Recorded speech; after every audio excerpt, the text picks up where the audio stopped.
Punjabi radio USA ਸੁਣ ਰਹੇ ਸਾਰੇ ਸਰੋਤਿਆਂ ਨੂੰ ਪਿਆਰ ਸਤਿਕਾਰ ਸਹਿ ਨਿੱਘੀ ਜਿਹੀ ਸਤਿ ਸ੍ਰੀ ਅਕਾਲ। ਸਭ ਨੂੰ ਜੀ ਨੂੰ ਆਖਦੇ ਹਾਂ। ਸੋ ਤੇ ਪ੍ਰੋਗਰਾਮ ਖਬਰ ਤੇ ਨਜ਼ਰ ਦੇ ਵਿੱਚ ਆਪ ਸਭ ਦਾ ਨਿੱਘਾ ਸਵਾਗਤ ਹੈ। ਮੈਂ ਰਾਜਕਨਵੀਰ ਸਿੰਘ ਜੁੜ ਚੁੱਕੇ ਨੇ ਮੇਰੇ ਨਾਲ ਮਿੰਟੂ ਗੁਰਸਰੀਆ ਜੀ। ਮਿੰਟੂ ਜੀ ਜੀ ਆਇਆਂ ਨੂੰ ਸਵਾਗਤ ਹੈ। ਸਤਿ ਸ੍ਰੀ ਅਕਾਲ ਜੀ। ਸ਼ੁਕਰੀਆ ਜੀ ਸਾਰਿਆਂ ਨੂੰ, ਸਤਿ ਸ੍ਰੀ ਅਕਾਲ ਜੀ। ਅੱਜ 15 ਫਰਵਰੀ ਆ ਤੇ ਗੱਲਬਾਤ ਦੇ ਸਿਲਸਿਲੇ ਨੂੰ ਵਧਾਉਣ ਤੋਂ ਪਹਿਲਾਂ ਸਾਡੇ ਸਪਾਂਸਰਸ ਦਾ ਧੰਨਵਾਦ। ਖਾਲਸਾ ਇੰਸ਼ੋਰੈਂਸ ਏਜੰਸੀ, ਜਿਨ੍ਹਾਂ ਦੇ ਕੋਲੋਂ ਹਰ ਇੱਕ ਤਰੀਕੇ ਦੀ ਇੰਸ਼ੋਰੈਂਸ ਕਰਵਾ ਸਕਦੇ ਹੋ। ਇੰਸ਼ੋਰੈਂਸ ਬਾਰੇ ਪਤਾ ਕਰਨ ਲਈ call 408-272-2500। Tirkiana immigration law firm, USA immigration ਦਾ ਹੋਵੇ ਕਿਸੇ ਵੀ ਤਰੀਕੇ ਦਾ ਕੰਮ, call attorney J Tirkiana 415-909-0503। Krishan Dhanota Yuba City, Baljinder Nijjar Woodland, Pritpal Singh Sidhu Fresno, GN tyre and lube, truck wash, oil change ਕਰਵਾ ਸਕਦੇ ਹੋ। ਨਵੇਂ ਪੁਰਾਣੇ ਟਾਇਰ ਖਰੀਦ ਸਕਦੇ ਹੋ। ਸੈਂਟਾਨੈਲਾ 'ਚ ਲੋਕੇਸ਼ਨ ਹੈ। ਕਾਲ 209-277-0113। ਜਸਵਿੰਦਰ ਸਿੰਘ ਨਾਗਰਾ ਰੋਜ਼ਵਿਲ, ਅਵਤਾਰ ਸਿੰਘ ਸੰਘਾ ਯੂਬਾ ਸਿਟੀ ਤੇ ਬਲਦੇਵ ਸਿੰਘ ਕੰਗ ਯੂਬਾ ਸਿਟੀ। ਸਾਰਿਆਂ ਦਾ ਧੰਨਵਾਦ। ਜੇ ਤੁਸੀਂ ਵੀ ਇਸ ਪ੍ਰੋਗਰਾਮ ਨੂੰ ਸਪਾਂਸਰ ਕਰਨਾ ਹੈ, ਕਾਲ ਕਰੋ 408-272-5200 ਦੇ ਉੱਤੇ। ਮਿੰਟੂ ਜੀ, ਸ਼ੁਰੂਆਤ ਕਰਦੇ ਹਾਂ ਗੱਲਬਾਤ ਦੀ। ਅੰਮ੍ਰਿਤਪਾਲ ਸਿੰਘ ਦੇ ਪੱਤਰ ਨੇ ਕਹਿੰਦੇ ਭੜਥੂ ਪਾਤਾ। ਜੀ ਬਿਲਕੁਲ, ਕੱਲ ਇਹ ਰਾਜਕਰਨਵੀਰ ਸਿੰਘ ਜੀ ਜਿਹੜਾ ਪੱਤਰ ਵਾਇਰਲ ਹੋਇਆ ਸੀਗਾ, ਤੇ ਉਸ ਤੋਂ ਬਾਅਦ ਤਰ੍ਹਾਂ ਤਰ੍ਹਾਂ ਦੀਆਂ ਗੱਲਾਂ ਵੀ ਸ਼ੁਰੂ ਹੋ ਗਈਆਂ। ਤੁਹਾਨੂੰ ਪਤਾ ਵਾਇਰਲ ਯੁੱਗ ਹੈ, ਇਹਦੇ ਵਿੱਚ ਜਦੋਂ ਇੱਕ ਚੀਜ਼ ਵਾਇਰਲ ਹੋ ਜਾਂਦੀ ਆ ਤਾਂ ਫਿਰ ਬਹੁਤ ਮੁਸ਼ਕਿਲ ਹੋ ਜਾਂਦਾ ਖੜੇ ਪੈਰ ਕਿਸੇ ਨੂੰ ਸਮਝਾਉਣਾ ਕਿ ਬਈ ਸੱਚ ਕੀ ਹੈ, ਤੱਥ ਕੀ ਹੈ, ਕੱਚ ਕੀ ਹੈ। ਖੈਰ, ਇਹਦੇ ਵਿੱਚ ਕੀ ਸੀਗਾ, ਮੈਂ ਥੋੜਾ ਜਿਹਾ ਤੁਹਾਨੂੰ ਦੱਸ ਦੇਣਾ ਕਿ ਦਾਅਵਾ ਕੀਤਾ ਗਿਆ ਪੱਤਰ ਦੇ ਵਿੱਚ ਕਿ ਅੰਮ੍ਰਿਤਪਾਲ ਸਿੰਘ ਜਿਹੜੇ ਸੰਸਦ ਮੈਂਬਰ ਆ, ਕਿ ਉਹਨਾਂ ਵੱਲੋਂ ਜਦੋਂ ਹਲਫ ਲਿਆ ਗਿਆ ਤਾਂ ਉਸ ਮੌਕੇ ਤੇ ਪ੍ਰਧਾਨ ਮੰਤਰੀ ਨਰਿੰਦਰ ਮੋਦੀ ਤੇ ਗ੍ਰਹਿ ਮੰਤਰੀ ਅਮਿਤ ਸ਼ਾਹ ਨਾਲ ਮੁਲਾਕਾਤ ਹੋਈ ਤੇ ਉਹ ਪੰਜਾਬ ਦੇ ਵਿਕਾਸ ਲਈ ਭਾਜਪਾ ਨਾਲ ਗੱਠਜੋੜ ਵਾਸਤੇ ਤਿਆਰ ਹਨ। ਮਤਲਬ ਕਿ ਖਾਲਿਸਤਾਨ ਦਾ ਮੁੱਦਾ ਫਿਲਹਾਲ ਮੁਲਤਵੀ ਕੀਤਾ ਜਾ ਸਕਦਾ ਹੈ। ਤਾਂ ਜਿਵੇਂ ਇਹ ਪੱਤਰ ਵਾਇਰਲ ਹੋਇਆ, ਤਿਵੇਂ ਨਾਲ ਦੀ ਨਾਲ ਤੁਹਾਨੂੰ ਪਤਾ ਜਿਹੜੇ ਵਿਚਾਰਕ ਵਿਰੋਧੀ ਹੁੰਦੇ ਆ ਉਹ ਫਿਰ ਇਹਨਾਂ ਚੀਜ਼ਾਂ ਨੂੰ ਜ਼ਿਆਦਾ ਉਛਾਲਦੇ ਨੇ। ਤਾਂ ਉਹ ਜਦੋਂ ਉਛਲਿਆ ਤਾਂ ਪਰ ਹੁਣ ਬਾਅਦ ਦੇ ਵਿੱਚ ਪਤਾ ਲੱਗਿਆ ਕਿ ਇਹ ਵੀ ਜਿਹੜਾ ਵਾਇਰਲ ਪੱਤਰ ਆ ਫਰਜ਼ੀ ਆ। ਅੱਗੇ ਵੀ ਕੁਝ ਇਸ ਤਰ੍ਹਾਂ ਦੀਆਂ ਗੱਲਾਂ ਹੋਈਆਂ ਨੇ। ਮਤਲਬ ਇਹ ਜੋ ਕਿਹਾ ਗਿਆ ਪੱਤਰ ਦੇ ਵਿੱਚ ਕਿ ਕੋਈ ਇਤਰਾਜ਼ ਨਹੀਂ ਹੋਣਾ ਚਾਹੀਦਾ ਭਾਜਪਾ ਨਾਲ ਸਮਝੌਤੇ ਵਾਸਤੇ। 84 ਦੇ ਜਿਹੜੇ ਕਤਲੇਆਮ ਦੇ ਦੋਸ਼ੀ ਆ ਉਹਨਾਂ ਨੂੰ ਸਜ਼ਾਵਾਂ ਦਿੱਤੀਆਂ ਗਈਆਂ, ਤਾਂ ਜਾਂ ਬੰਦੀ ਸਿੰਘਾਂ ਦਾ ਮਾਮਲਾ ਹੈ ਉਹ ਮੁੱਖ ਮੰਗ ਦੱਸਿਆ ਗਿਆ। ਤਾਂ ਇਸ ਤਰ੍ਹਾਂ ਸਾਰੀਆਂ ਚੀਜ਼ਾਂ ਜਿਹੜੀਆਂ ਵਿੱਚ ਪਾ ਕੇ ਇੱਕ ਤਰ੍ਹਾਂ ਨਾਲ ਕਹਿ ਲਓ ਕਿ ਫਰਜ਼ੀ ਚੀਜ਼ ਨੂੰ ਅਸਲੀ ਦਰਸਾਉਣ ਦਾ ਯਤਨ ਕੀਤਾ ਗਿਆ। ਤਾਂ ਹੁਣ ਅੰਮ੍ਰਿਤਪਾਲ ਸਿੰਘ ਦੇ ਜਿਹੜੇ ਚਾਚਾ ਜੀ ਹੈ ਸੁਖਚੈਨ ਸਿੰਘ, ਉਹਨਾਂ ਨੇ ਇਸ ਪੱਤਰ ਨੂੰ ਨਾ ਸਿਰਫ ਨਕਾਰਿਆ, ਫਰਜ਼ੀ ਕਰਾਰ ਦਿੱਤਾ ਹੈ, ਬਲਕਿ ਉਹਨਾਂ ਨੇ ਕਿਹਾ ਕਿ ਅੰਮ੍ਰਿਤਪਾਲ ਸਿੰਘ ਕਿਸੇ ਵੀ ਸਿਆਸੀ ਪਾਰਟੀ ਦੇ ਨਾਲ ਗੱਠਜੋੜ ਦੇ ਹੱਕ ਦੇ ਵਿੱਚ ਹੈ ਨਹੀਂ ਜੀ, ਤੇ ਨਾ ਹੀ ਉਹ ਪ੍ਰਧਾਨ ਮੰਤਰੀ ਜਾਂ ਗ੍ਰਹਿ ਮੰਤਰੀ ਨੂੰ ਕਦੇ ਮਿਲੇ ਆ। ਤੇ ਉਹਨਾਂ ਇਸ ਨੂੰ ਅੰਮ੍ਰਿਤਪਾਲ ਸਿੰਘ ਦੀ ਵਿਚਾਰਧਾਰਾ ਨੂੰ ਤੋੜਨ ਅਤੇ ਸਿੱਖਾਂ ਨੂੰ ਗੁੰਮਰਾਹ ਕਰਨ ਦੀ ਸਾਜ਼ਿਸ਼ ਦੱਸਿਆ। ਯਾਨੀ ਕੁੱਲ ਮਿਲਾ ਕੇ ਜੇ ਆਪਾਂ ਕਹੀਏ ਤਾਂ ਅੰਮ੍ਰਿਤਪਾਲ ਸਿੰਘ ਹੋਰਾਂ ਦੇ ਜਿਹੜੇ ਪਰਿਵਾਰਕ ਮੈਂਬਰ ਆ ਉਹ ਇਸ ਦਾਅਵੇ ਨੂੰ ਜਾਂ ਇਸ ਫਰਜ਼ੀ ਪੱਤਰ ਨੂੰ ਨਕਾਰ ਰਹੇ ਆ। ਤਾਂ ਦੇਖੋ ਇਹ ਚੀਜ਼ਾਂ ਮੇਰੇ ਖਿਆਲ ਦੇ ਨਾਲ ਆਉਣ ਵਾਲੇ ਸਮੇਂ ਦੇ ਵਿੱਚ ਹੋਰ ਵੀ ਵਧਣਗੀਆਂ। ਤੇ ਓਦਾਂ ਵੈਸੇ ਜੇ ਆਪਾਂ ਇੱਕ ਕਹਿ ਲਓ ਕਿ ਜਰਨਲੀ ਆਪਾਂ ਸਿਆਸੀ ਸੂਝ ਦੇ ਨਾਲ ਗੱਲ ਕਰੀਏ, ਨਾ ਤਾਂ ਇਹ ਭਾਰਤੀ ਜਨਤਾ ਪਾਰਟੀ ਨੂੰ ਫਿੱਟ ਬੈਠਦਾ ਹੈ ਇਸ ਤਰ੍ਹਾਂ ਦਾ ਅਲਾਇੰਸ, ਤੇ ਨਾ ਹੀ ਅੰਮ੍ਰਿਤਪਾਲ ਸਿੰਘ ਦੇ ਤਾਣੇ। ਦੋਨਾਂ ਵਾਸਤੇ ਕੋਈ ਮੇਚ ਹੈ ਨਹੀਂਗਾ ਇਹ ਵਿਚਾਰਧਾਰਕ ਤੌਰ ਤੇ। ਜੇ ਆਪਾਂ ਦੇਖੀਏ ਦੋਨਾਂ ਦਾ ਹੀ ਕਹਿ ਲਓ ਕਿ ਨੁਕਸਾਨ ਹੈ ਇਸ ਚੀਜ਼ ਦੇ ਵਿੱਚ। ਸੋ ਇਸ ਵਾਸਤੇ ਐਸੀ ਕੋਈ ਗੱਲ ਸੰਭਵ ਨਹੀਂ। ਹਾਂ, ਗਾਂ ਗੱਠਜੋੜ ਗਰੁੱਪ ਕੁਛ SGPC ਦੇ ਇਲੈਕਸ਼ਨ ਦੇ ਵਿੱਚ ਕੁਛ ਧੜੇ, ਇਹ ਸਾਰੀਆਂ ਚੀਜ਼ਾਂ ਅੱਗੇ ਹੋ ਸਕਦਾ ਪੋਸੀਬਲ ਹੋਣ, ਪਰ ਮੇਰਾ ਮੰਨਣਾ ਹੈ ਕਿ ਵਿਚਾਰਧਾਰਕ ਤੌਰ ਤੇ ਇੰਨਾ ਜ਼ਿਆਦਾ ਡਿਫਰੈਂਸ ਹੈ, ਇੰਨਾ ਜ਼ਿਆਦਾ ਫਰਕ ਹੈ ਦੋਨਾਂ ਹੀ ਤਰ੍ਹਾਂ ਦਾ ਕਿ ਜੇ ਦੋਨੇ ਤਨਜ਼ੀਮਾਂ ਕਿਤੇ ਵੀ ਇਹ ਇੱਕ ਮੰਚ ਤੇ ਆਉਂਦੀਆਂ ਤਾਂ ਉਹ ਇੱਥੇ ਹੀ ਨਹੀਂ, ਬਹੁਤ ਵੱਡਾ ਨੁਕਸਾਨ ਕੌਮੀ ਪੱਧਰ ਤੇ ਹੋ ਜਾਏਗਾ। ਸੋ ਐਸਾ ਕਦੇ ਸੰਭਵ ਹੁੰਦਾ ਨਹੀਂ ਲੱਗਦਾ। ਬਾਕੀ ਦੇਖੋ ਸਿਆਸਤ ਹੈ, ਪਰ ਫਿਲਹਾਲ ਇਸ ਪੱਤਰ ਨੂੰ ਫਰਜ਼ੀ ਕਰਾਰ ਦੇ ਦਿੱਤਾ ਗਿਆ ਜੀ। ਅੱਛਾ ਮਿੰਟੂ ਜੀ, ਇੱਕ ਇਹ ਵੀ ਥੋੜਾ ਦੱਸਿਓ, ਇੰਜੀਨੀਅਰ ਰਾਸ਼ਿਦ ਉਹ ਵੀ ਅੰਦਰ ਸੀਗਾ ਜਦੋਂ ਇਲੈਕਸ਼ਨ ਜਿੱਤਿਆ, ਉਹ ਸਦਨ ਦੇ ਵਿੱਚ ਦੇਖਿਆ ਗਿਆ। ਅੰਮ੍ਰਿਤਪਾਲ ਦੇ ਆਉਣ ਦੀ ਹੈ ਸੰਭਾਵਨਾ ਸਦਨ 'ਚ? ਨਹੀਂ, ਬਿਲਕੁਲ ਨਹੀਂ। ਇੰਜੀਨੀਅਰ ਰਾਸ਼ਿਦ ਦਾ ਮਸਲਾ ਜਿਹੜਾ ਉਹ ਹੈਗਾ ਜੀ NIA ਨਾਲ ਜੁੜਿਆ। ਠੀਕ ਹੈ ਜੀ, UAPA ਕੇਸ ਲੱਗਾ ਹੈ। ਅੰਮ੍ਰਿਤਪਾਲ ਸਿੰਘ ਆਪਾਂ ਕਹੀਏ ਕਿ ਅੰਮ੍ਰਿਤਪਾਲ ਸਿੰਘ ਹੋਰਾਂ ਤੇ ਕੋਈ ਮੁਕੱਦਮਾ ਜਿਹੜਾ ਦੇਸ਼ ਧਰੋਹ ਜਾਂ ਏਦਾਂ ਦਾ ਕੋਈ ਮੁਕੱਦਮਾ ਨਹੀਂ ਚੱਲਦਾ। ਉਹ ਸਿਰਫ ਇੱਕ ਕਹਿ ਲਓ ਕਿ ਹਿਰਾਸਤ ਹੈ ਉਹਨਾਂ ਦੀ। ਤਾਂ ਦੋਨਾਂ ਦਾ ਪਹਿਲੀ ਗੱਲ ਤੇ ਕੇਸ ਅਲੱਗ-ਅਲੱਗ ਹੈ। ਠੀਕ ਹੈ ਜੀ। ਦੂਜੀ ਗੱਲ ਇਹ ਆ ਕਿ UAPA ਤਹਿਤ ਉਮਰ ਕੈਦ ਵੀ ਹੋ ਸਕਦੀ ਹੈ। ਤਾਂ ਜਿਹੜੀ ਹਿਰਾਸਤ ਹੈ, ਹਿਰਾਸਤ ਕਦੇ ਵੀ ਖਤਮ ਹੋ ਸਕਦੀ ਹੈ। ਬੁਨਿਆਦੀ ਫਰਕ ਦੋਨਾਂ ਕੇਸਾਂ 'ਚ। ਫਿਰ ਜਿਹੜੀ ਗੱਲ ਹੈ ਕਿ ਜੋ ਪਟੀਸ਼ਨ ਅੰਮ੍ਰਿਤਪਾਲ ਸਿੰਘ ਹੋਰਾਂ ਦੀ ਵਾਇਰਲ ਹੋਈ ਸੀ 26 ਜਨਵਰੀ ਪਰੇਡ ਵਾਲਾ ਮਾਮਲਾ ਵੇ, ਜਿਹਦੇ 'ਚ ਉਹ ਤੁਹਾਨੂੰ ਪਤਾ ਕਾਫੀ ਉਲਝਿਆ ਸੀ, ਤਾਂ ਉਹ ਡਾਇਰੀ ਨੰਬਰ ਵਗੈਰਾ ਲੱਗੀ ਨਹੀਂ, ਯਾਨੀ ਉਹ ਸੁਣਵਾਈ ਤੇ ਕਦੇ ਗਈ ਨਹੀਂ ਹਾਈ ਕੋਰਟ 'ਚ। ਤੀਜੀ ਕਿ ਅੰਮ੍ਰਿਤਪਾਲ ਸਿੰਘ ਹੋਰਾਂ ਨੂੰ ਛੋਟ ਮਿਲ ਗਈ ਆ 60 ਦਿਨ ਦੀ, ਜਿਹੜੀ ਹਾਜ਼ਰੀ ਲਗਾਤਾਰ ਜ਼ਰੂਰੀ ਹੁੰਦੀ ਹੈ। 60 ਦਿਨਾਂ ਦੇ ਵਿੱਚ ਹਾਜ਼ਰੀ ਨਾ ਹੋਵੇ ਤੇ ਮੈਂਬਰਸ਼ਿਪ ਚਲੇ ਜਾਂਦੀ ਆ, ਉਹ ਛੋਟ ਮਿਲ ਗਈ ਆ। ਇਹਦਾ ਮਤਲਬ ਕਿ ਮੈਂਬਰਸ਼ਿਪ ਸੁਰੱਖਿਅਤ ਹੋ ਗਈ ਉਹਨਾਂ ਦੀ।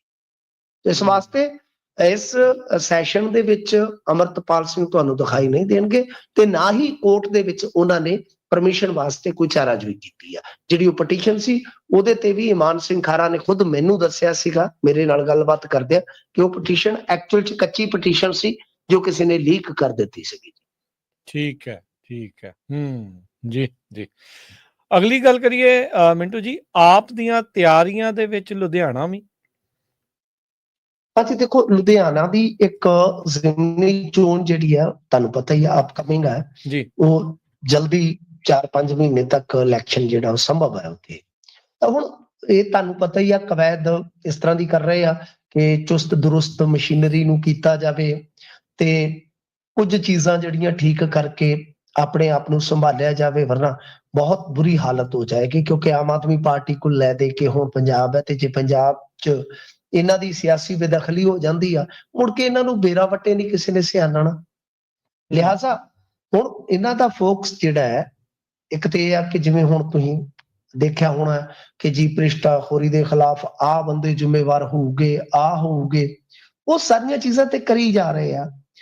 ਹੁਣ ਤੁਸੀਂ ਦੇਖਿਆ ਹੋਣਾ ਮਾਨ ਸਾਹਿਬ, ਉਹਨਾਂ ਨੂੰ ਪੰਜਾਬ ਵੀ ਯਾਦ ਆ ਗਿਆ, ਪੰਜਾਬ ਦੀ ਬਦਨਾਮੀ ਵੀ ਯਾਦ ਆ ਜਾਂਦੀ ਆ। ਹੁਣ ਪ੍ਰੈਸ ਕਾਨਫਰੰਸ ਵੀ ਕਰਨ ਲੱਗ ਪਏ। ਤਾਂ ਮਤਲਬ ਕਿ ਇਹਨਾਂ ਨੂੰ ਹੋਸ਼ ਆਇਆ, ਸਭ ਕੁਝ ਲੁਟਾ ਕਰ ਹੋਸ਼ ਮੇ ਆਏ ਤੋ ਕਿਆ ਆਏ ਲੱਲਾ।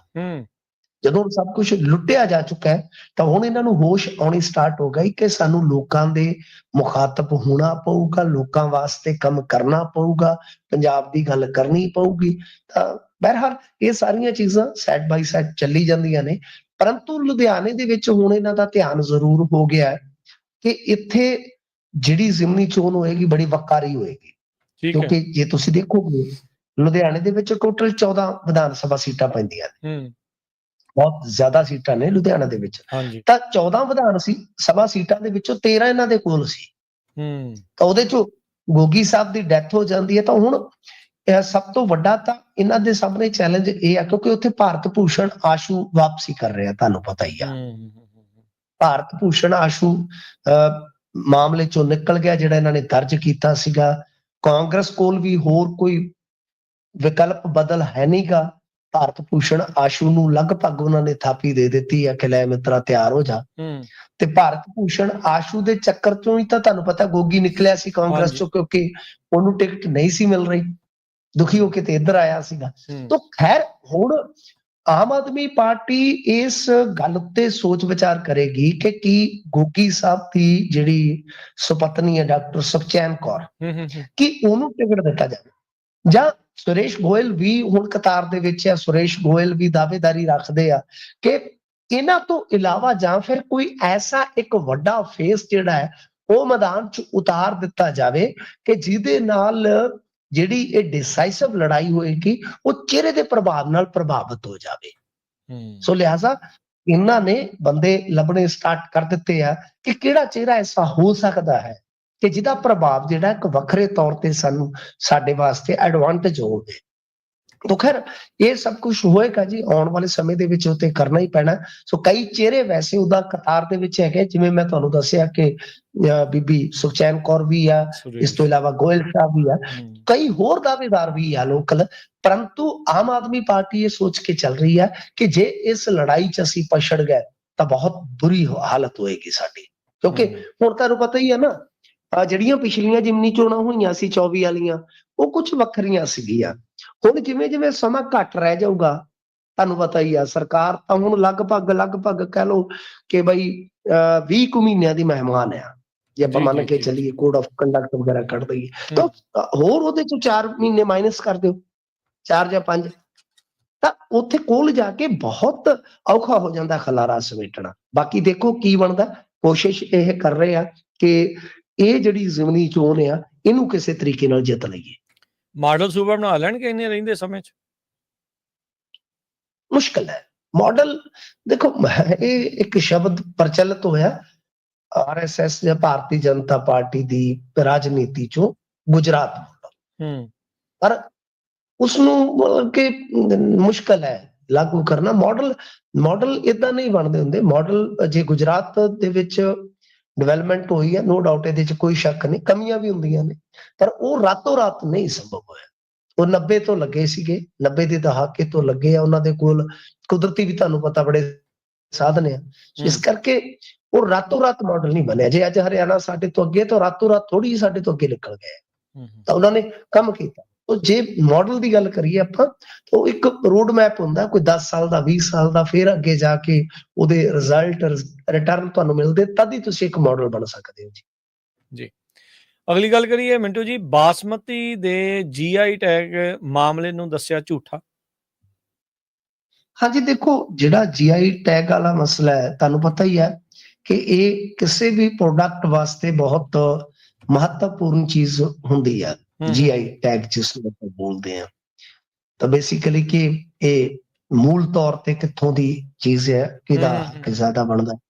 ਤਾਂ ਕੇਂਦਰ ਨੇ ਹੁਣ ਸਪਸ਼ਟ ਕੀਤਾ ਹੈ ਕਿ ਆਸਟ੍ਰੇਲੀਆ ਅਤੇ ਨਿਊਜ਼ੀਲੈਂਡ ਦੇ ਵਿੱਚ ਪਾਕਿਸਤਾਨੀ ਬਾਸਮਤੀ ਨੂੰ GI ਟੈਗ ਮਿਲਣ ਦਾ ਦਾਅਵਾ ਜਿਹੜਾ ਝੂਠਾ ਹੈ, ਕਿਉਂਕਿ ਇਹ ਇੱਕ ਦਾਅਵੇਦਾਰੀ ਚੱਲਦੀ ਹੈ ਨਾ। ਬਾਸਮਤੀ ਤੁਹਾਨੂੰ ਪਤਾ ਹੀ ਆ ਇੱਕ ਖਾਸ ਖਿੱਤੇ 'ਚ ਹੁੰਦੀ ਆ, ਹਾਂਜੀ ਸਹੀ ਗੱਲ।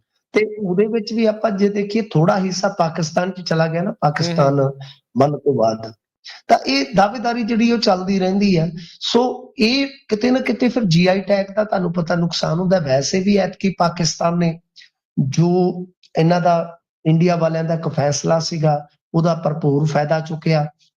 ਇਹਨਾਂ ਨੇ ਕੈਪ ਲਾ ਦਿੱਤੀ ਸੀਗੀ ਰੇਟ ਤੇ, ਤਾਂ ਇਧਰੋਂ ਡੀਲਾਂ ਡਨ ਨਹੀਂ ਹੋਈਆਂ।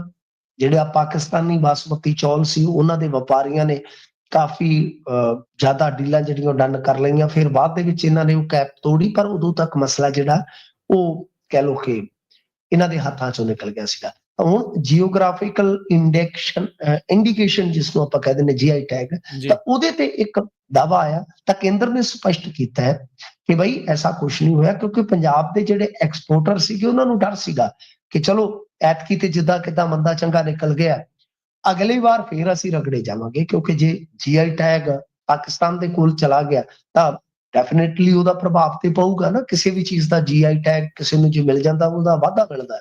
ਤਾਂ ਇਸ ਕਰਕੇ ਹੁਣ ਇਹਨਾਂ ਨੇ ਸਾਫ਼ ਕੀਤਾ ਹੈ, ਕੇਂਦਰ ਨੇ ਸਪਸ਼ਟ ਕਰ ਦਿੱਤਾ ਹੈ ਕਿ ਅਜਿਹਾ ਕੁਝ ਨਹੀਂ ਹੈ, ਇਹ ਸਿਰਫ ਤੇ ਸਿਰਫ ਹਵਾਈ ਗੱਲਾਂ ਹੈ। ਤਾਂ ਬਾਕੀ ਭਾਰਤੀ ਬਾਸਮਤੀ ਦੀ ਜੇ ਆਪਾਂ ਗੱਲ ਕਰੀਏ, ਉਹਦੇ ਸਭ ਤੋਂ ਵੱਡੇ ਜਿਹੜੇ ਜੇ ਖਰੀਦਦਾਰ ਦੀ ਗੱਲ ਕਰੀਏ ਤਾਂ ਸਾਊਦੀ ਅਰਬ ਤੇ ਇਰਾਕ ਨੇ। ਠੀਕ ਹੈ, 23-24 ਦੇ ਵਿੱਚ ਭਾਰਤ ਨੇ ਸਾਊਦੀ ਅਰਬ ਨੂੰ, ਜੇ ਤੁਸੀਂ ਵੇਖੋਗੇ ਤਾਂ ਬਹੁਤ ਵੱਡੀ ਸਪਲਾਈ ਕੀਤੀ ਸੀ, ਤੇ ਲਗਭਗ ਮੇਰੇ ਖਿਆਲ ਦੇ ਨਾਲ 10,391 ਕਰੋੜ ਰੁਪਈਆ ਜਿਹੜਾ ਇਹਨਾਂ ਤੋਂ ਹੀ ਕਮਾ ਲਿਆ ਸੀਗਾ। ਸੋ ਇਹਦਾ ਪ੍ਰਭਾਵ ਫਿਰ ਪੈਂਦਾ ਹੀ ਆ, ਤੁਹਾਨੂੰ ਪਤਾ ਹੈ GI ਟੈਗ ਦਾ। ਸੋ ਇਸ ਕਰਕੇ ਕੇਂਦਰ ਨੂੰ ਸਪਸ਼ਟ ਕਰਨਾ ਪਿਆ ਕਿ ਨਹੀਂ GI ਟੈਗ ਜਿਹੜਾ ਹੈ ਉਹ ਪਾਕਿਸਤਾਨ ਨੂੰ ਫਿਲਹਾਲ ਨਹੀਂ ਮਿਲਿਆ। ਨਹੀਂ ਮਿਲੇਗਾ ਜੀ। ਕਾਂਗਰਸ ਨੇ ਪੰਜਾਬ ਇੰਚਾਰਜ ਬਦਲਿਆ। ਹੈਲੋ, ਹਾਂਜੀ ਜੀ ਰਿਪੀਟ ਕਰਨਾ ਜੀ। ਹਾਂਜੀ ਮਿੰਟੂ ਜੀ, ਅਗਲੀ ਗੱਲ ਕਰਦੇ ਹਾਂ। ਕਾਂਗਰਸ ਨੇ ਪੰਜਾਬ ਇੰਚਾਰਜ ਬਦਲਿਆ। ਹਾਂਜੀ, ਦੇਖੋ ਇਸ ਤੋਂ ਪਹਿਲਾਂ ਦਵਿੰਦਰ ਯਾਦਵ ਸਨ, ਤੇ ਦਵਿੰਦਰ ਯਾਦਵ ਜਦੋਂ ਬਣੇ ਸੀਗੇ, ਤੁਹਾਨੂੰ ਪਤਾ ਹੀ ਆ ਬੜੀਆਂ ਉਮੀਦਾਂ ਸੀਗੀਆਂ। ਉਦੋਂ ਤੱਕ ਇਹਨਾਂ ਦੀ ਸੱਤਾ ਚਲੇ ਗਈ ਸੀਗੀ। ਸੱਤਾ ਜਾਣ ਤੋਂ ਬਾਅਦ ਤੇ ਵੈਸੇ ਹੀ ਚੀਜ਼ਾਂ ਜਿਹੜੀਆਂ ਖਰਾਬ ਹੋ ਜਾਂਦੀਆਂ ਨੇ। ਹੁਣ ਸਭ ਤੋਂ ਵੱਡਾ ਜੇ ਆਪਾਂ ਝੰਜਟ ਦੇਖੀਏ ਕਾਂਗਰਸ ਦਾ, ਰਾਜ ਕਰਨਵੀਰ ਸਿੰਘ ਜੀ, ਉਹ ਹੁੰਦਾ ਏਕੇ ਵਾਲਾ। ਕਿ ਏਕਾ ਨਹੀਂ ਬਣ ਪਾਉਂਦਾ। ਹੂੰ ਹੁਣ ਜੇ ਆਪਾਂ ਯਾਦਵ ਸਾਹਿਬ ਦੇ ਕਾਰਜਕਾਲ ਨੂੰ ਦੇਖੀਏ ਤਾਂ ਲਗਾਤਾਰ ਧੜੇਬੰਦੀ ਉੱਭਰਦੀ ਰਹੀ, ਉਸਰਦੀ ਰਹੀ ਤੇ ਇਹਦਾ ਨੁਕਸਾਨ ਪਾਰਟੀ ਨੂੰ ਹੋਇਆ ਵੀ। ਤੁਸੀਂ ਇੱਕ ਛੋਟੀ ਜਿਹੀ ਮਿਸਾਲ ਲੈ ਲਓ ਜਿਹਦੀ ਗੱਲ ਅਕਸਰ ਅਸੀਂ ਕਰਦੇ ਹੁੰਦੇ ਹਾਂ ਆਪਣੇ ਜੀ। ਰੈਗੂਲਰ ਪ੍ਰੋਗਰਾਮ 'ਚ ਵੀ, ਕਿ ਬਈ ਦੇਖੋ ਪੰਜਾਬ ਦੇ ਵਿੱਚ ਕਾਂਗਰਸ ਨੇ ਇੱਕ ਤੇ ਲੋਕ ਸਭਾ 'ਚ ਪੂਰਾ ਚਮਤਕਾਰੀ ਪ੍ਰਦਰਸ਼ਨ ਕੀਤਾ, ਇਹਦੇ 'ਚ ਕੋਈ ਸ਼ੱਕ ਨਹੀਂ। ਹੂੰ ਤੇ ਦੂਜੇ ਪਾਸੇ ਨਿਗਮਾਂ ਦੇ ਵਿੱਚ ਪਹਿਲੀ ਵਾਰੀ ਹੋਇਆ ਕਿ ਸੱਤਾਧਾਰੀ 5 ਵੱਡੇ ਨਿਗਮ ਹੈ ਆਪਣੇ ਪੰਜਾਬ 'ਚ। ਪਟਿਆਲੇ ਨੂੰ ਛੱਡ ਦਈਏ, ਪਟਿਆਲੇ 'ਚ ਜਿਵੇਂ ਉਹ ਜਿੱਤੇ ਸਭਨਾਂ ਨੂੰ ਪਤਾ ਹੈ ਹੂੰ ਕਿ 4 ਜਿਹੜੇ ਸੀ ਉਹਨਾਂ ਨੇ ਆਮ ਆਦਮੀ ਪਾਰਟੀ ਨੂੰ ਬਹੁਮਤ ਤੋਂ ਰੋਕਤਾ ਸੀ ਕਾਂਗਰਸ ਨੇ। ਹੂੰ ਪਰ ਬਾਵਜੂਦ ਇਸ ਦੇ ਕਿ ਕਾਂਗਰਸ ਬਿਲਕੁਲ ਨੇੜੇ ਸੀਗੀ, ਇਹਨਾਂ ਤੋਂ ਕੰਮ ਸੰਭਿਆ ਨਹੀਂ। ਚਾਹੇ ਅੰਮ੍ਰਿਤਸਰ ਲੈ ਲਓ, ਜਲੰਧਰ ਲੈ ਲਓ, ਫਗਵਾੜਾ ਲੈ ਲਓ, ਲੁਧਿਆਣਾ ਵੀ ਲੈ ਲਓ। ਤਾਂ ਮਤਲਬ ਉਹ ਕਾਹਦੇ ਕਰਕੇ? ਕਿਉਂਕਿ ਇਤਫਾਕ ਨਹੀਂ, ਧੜੇਬੰਦੀ ਜ਼ਿਆਦਾ ਹੈ, ਲੱਤਾਂ ਖਿੱਚਣ ਦੀ ਗੇਮ ਜ਼ਿਆਦਾ ਚੱਲਦੀ ਆ। ਸੋ ਇਹਨਾਂ ਨੇ ਹੁਣ ਇੱਕ ਤਜਰਬੇਕਾਰ ਬੰਦਾ ਲਿਆਂਦਾ, ਭੁਪੇਸ਼ ਸਿੰਘ ਬਘੇਲ। ਇਹ ਚੀਫ ਮਿਨਿਸਟਰ ਵੀ ਰਿਹਾ, ਤੁਹਾਨੂੰ ਯਾਦ ਹੋਣਾ ਇਸ ਤੋਂ ਪਹਿਲਾਂ ਇੱਕ ਫਾਰਮਰ ਚੀਫ ਮਿਨਿਸਟਰ ਸੀਗੇ ਉੱਤਰਾਖੰਡ ਦੇ, ਰਾਵਤ ਸਾਹਿਬ। ਹਾਂਜੀ। ਉਹ ਜਿਨ੍ਹਾਂ ਨੂੰ ਜਹਾਜ਼ ਅਕਸਰ ਲੈਣ ਜਾਂਦਾ ਹੁੰਦਾ ਸੀਗਾ, ਹਰੀ ਸਿੰਘ ਰਾਵਤ, ਉੱਤਰਾਖੰਡ ਤੋਂ। ਇਹ ਛੱਤੀਸਗੜ੍ਹ ਤਾਂ ਵਾਲੇ ਉਹ ਵੀ ਆਏ ਸੀ। ਹੂੰ ਹਾਂਜੀ ਹਾਂਜੀ, ਉੱਤਰਾਖੰਡ ਵਾਲੇ, ਹੂੰ ਇਹ ਛੱਤੀਸਗੜ੍ਹ ਵਾਲੇ, ਇਹ ਛੱਤੀਸਗੜ੍ਹ ਇਹ ਛੱਤੀਸਗੜ੍ਹ। ਹਾਂਜੀ, ਤਾਂ ਮਤਲਬ ਕਿ ਇੱਕ ਤੇ ਹੁੰਦਾ ਹੈ ਕਿ ਜਿਹੜਾ ਕੋਈ ਚੀਫ ਮਿਨਿਸਟਰ ਰਹਿ ਚੁੱਕਾ ਹੈ ਨਾ, ਰਾਜ ਕਰਨਵੀਰ ਸਿੰਘ ਜੀ, ਉਹਨੂੰ ਥੋੜਾ ਤਜਰਬਾ ਜ਼ਿਆਦਾ ਹੁੰਦਾ ਹੈ, ਮਤਲਬ ਕਿ ਟੀਮ ਵਾਂਗੂ ਨਾਲ ਲੈ ਕੇ ਚੱਲਣ ਦਾ। ਸੋ ਇਸ ਵਾਸਤੇ ਦਵਿੰਦਰ ਯਾਦਵ ਨੇ ਜਾ ਕੇ ਕਮਾਨ ਸੰਭਾਲੀ ਸੀ ਦਿੱਲੀ ਦੇ ਵਿੱਚ। ਤੇ ਦਿੱਲੀ ਦੇ ਵਿੱਚ ਵੀ ਤੁਹਾਨੂੰ ਪਤਾ ਕਾਂਗਰਸ ਦਾ ਇਤਿਹਾਸਿਕ ਹਸ਼ਰ ਹੋਇਆ ਉੱਥੇ ਵੀ। ਦਵਿੰਦਰ ਯਾਦਵ ਖੁਦ ਆਪਣੀ ਵੀ ਸੀਟ ਨਹੀਂ ਸਨ ਬਚਾ ਸਕੇ, ਮੇਰੇ ਖਿਆਲ ਨਾਲ ਬਾਦਲੀ ਤੋਂ ਲੜੇ ਸੀਗੇ।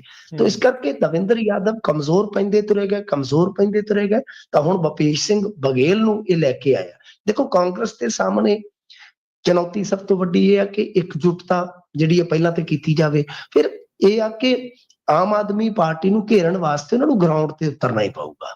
ਦੇਖੋ ਜਿਹੜੀ ਐਕਸ ਮਾਰਕਾ ਰਾਜਨੀਤੀ ਹੈ ਨਾ, ਉਹ ਬਹੁਤਾ ਨਹੀਂ ਚੱਲਦੀ ਵੀ ਐਕਸ ਤੇ ਆ ਲਿਖਤਾ, ਐਕਸ ਤੇ ਉਹ ਲਿਖ ਦਿੱਤਾ। ਸੋ ਐਕਸ ਮਾਰਕਾ ਰਾਜਨੀਤੀ ਤੋਂ ਅੱਗੇ ਵਧਣਾ ਪਊਗਾ। ਭੁਪੇਸ਼ ਸਿੰਘ ਬਘੇਲ, ਮੈਂ ਜਿਵੇਂ ਕਿਹਾ ਕਿ ਬਹੁਤ ਤਜਰਬੇਕਾਰ ਬੰਦੇ ਆ ਤੇ ਨਾਲ ਚੱਲਣ ਚ, ਲੈ ਕੇ ਚੱਲਣ ਚ ਸਾਰਾ ਕੁਝ ਸਮਰੱਥਾ ਇਹ ਰੱਖਦੇ ਆ।